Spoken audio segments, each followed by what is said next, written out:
एक बार चीन के एक हिस्से में एक बहुत बड़ा मठ था जहां लगभग 500 भिक्षु रहते थे। वो सभी अपने गुरु के मार्गदर्शन में खुद को जानने का अभ्यास कर रहे थे। एक दिन एक लड़का उस मठ में शिष्य बनने के लिए आया। उसने मास्टर से कहा, मास्टर, मैं खुद को जानना चाहता हूं। मैं सच की तलाश कर रहा हूं। मैं पता लगाना चाहता हूं कि सच क्या है।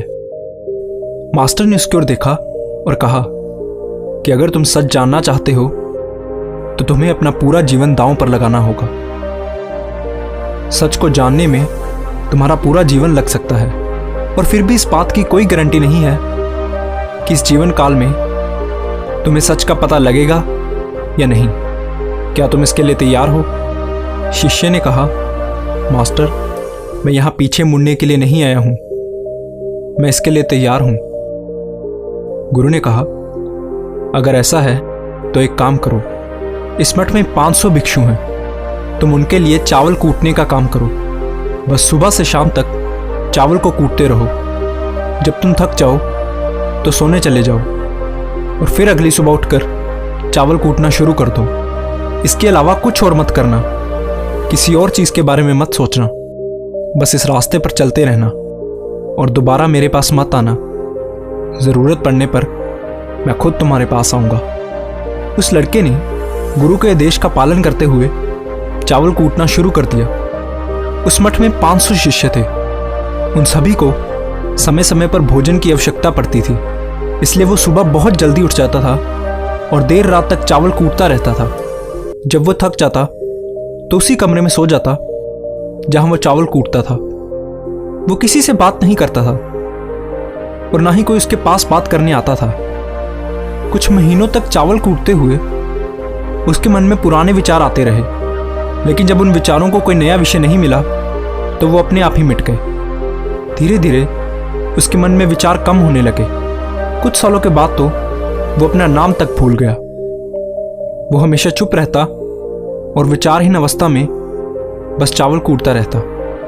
उसने ना तो कभी ध्यान किया था और ना ही कभी कोई शास्त्र पढ़ा था। मठ के बाकी शिष्य उसे मूर्ख समझते थे। ऐसा करते हुए 12 साल बीत गए।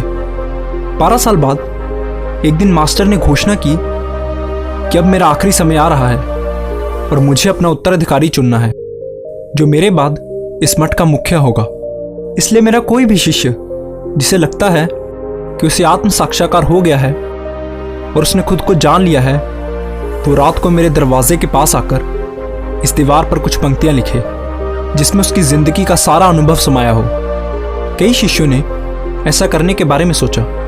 मठ के प्रमुख शिष्यों में से एक ने वहां जाकर कुछ पंक्तियां लिखी। उसे बौद्ध धर्म ग्रंथों का बहुत ज्ञान था। सभी शिष्यों को लगता था कि वो इस मठ का उत्तराधिकारी बन सकता है।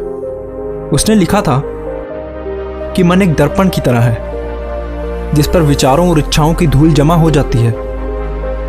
इस धूल को हटाने के लिए ही ध्यान है। जिसकी धूल हट जाती है और मन का दर्पण साफ हो जाता है, वो मोक्ष को प्राप्त कर लेता है। अगली सुबह जब मास्टर उठे और उन्होंने इन पंक्तियों को देखा तो उन्हें बहुत गुस्सा आया और उन्होंने कहा कि किस बेवकूफ ने यह सब कचरा मेरी दीवार पर लिखा है।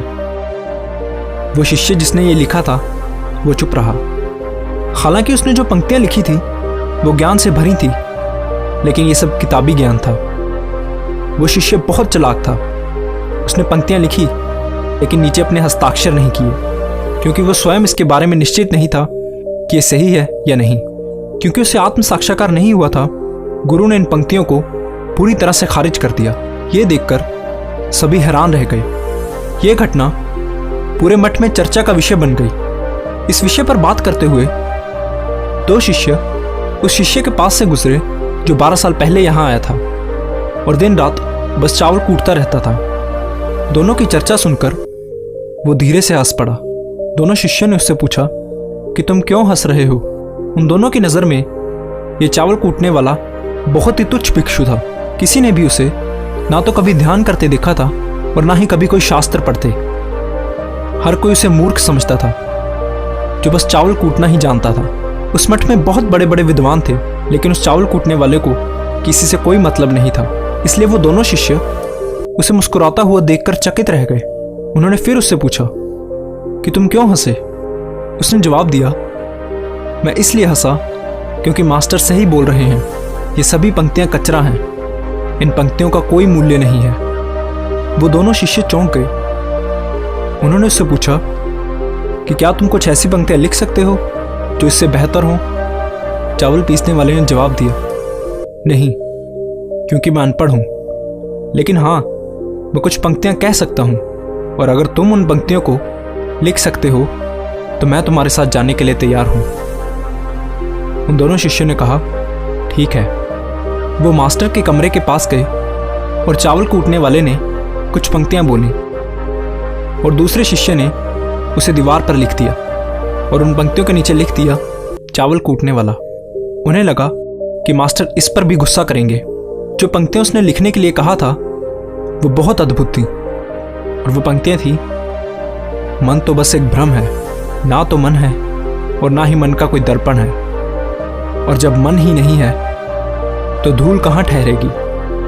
जो ये जानता है वो सच को जान गया है। जब गुरु ने इन पंक्तियों को देखा तो वो आधी रात को उठे और उस चावल कूटने वाले के पास गए। वो सो रहा था। मास्टर ने उसे जगाया और कहा कि ये लो, मेरी छड़ी और मेरे वस्त्र ले लो, आज से तुम मेरे उत्तराधिकारी हो, लेकिन अभी इस मठ को छोड़कर दूर चले जाओ, क्योंकि इस मठ में बहुत सारे विद्वान हैं जो खुद को तुमसे श्रेष्ठ मानते हैं। वो तुम्हें मार देंगे, क्योंकि वो इस बात को बर्दाश्त नहीं कर सकते कि एक साधारण सा चावल कूटने वाला उनसे ज़्यादा विद्वान निकला। तुम्हें वो सारा ज्ञान हो गया है जो मुझे है, और तुम्हें ये केवल चावल कूटते कूटते हुआ है। और मुझे पता है कि तुम जहाँ भी जाओगे लोग तुम्हारे पास आने लगेंगे, क्योंकि जब कोई फूल खिलता है तो उसकी महक हर तरफ फैलने लगती है। उसने अपने गुरु के पैर छुए और रात को ही वहां से चला गया। अगर हम अपनी जिंदगी में देखें तो पाएंगे कि बहुत से लोग सोचते हैं कि ध्यान केवल एक जगह बैठकर आंखें बंद कर कर ही किया जा सकता है, लेकिन हकीकत में ऐसा नहीं है। ध्यान तो चलते चलते भी किया जा सकता है, या अपना कुछ काम करते हुए भी ध्यान किया जा सकता है। असल में ध्यान का मतलब यह है कि आप जो भी काम कर रहे हैं उसे इतनी शिद्दत से करें कि आपको अपने शरीर का ख्याल भी ना रहे। बिल्कुल उस चावल पीसने वाले की तरह, जो चावल कूटने में इतना मगन हो गया कि उसे खुद का कुछ ख्याल ही नहीं रहा। चावल कूटते हुए ही उसने आत्म साक्षात्कार प्राप्त कर लिया। इसी तरह ज़ेन का अर्थ है हर समय वर्तमान में रहना और कुछ नहीं सोचना, क्योंकि मन तब तक ही है जब तक विचार है। जब विचार नहीं रहेंगे तो मन भी गायब हो जाएगा, और जब मन ही नहीं रहेगा तभी केवल तुम अपने आप को अच्छे से जान पाओगे। असल में हमें अपने वास्तविक स्वरूप को जानने के लिए कोई अन्य साधना करने की आवश्यकता नहीं है। हम जो कुछ भी कर रहे हैं बस उसमें हमें पूरी तरह से खो जाने की जरूरत है। अपने काम में इस कदर लीन हो जाओ कि आपका काम ही ध्यान बन जाए। धन्यवाद।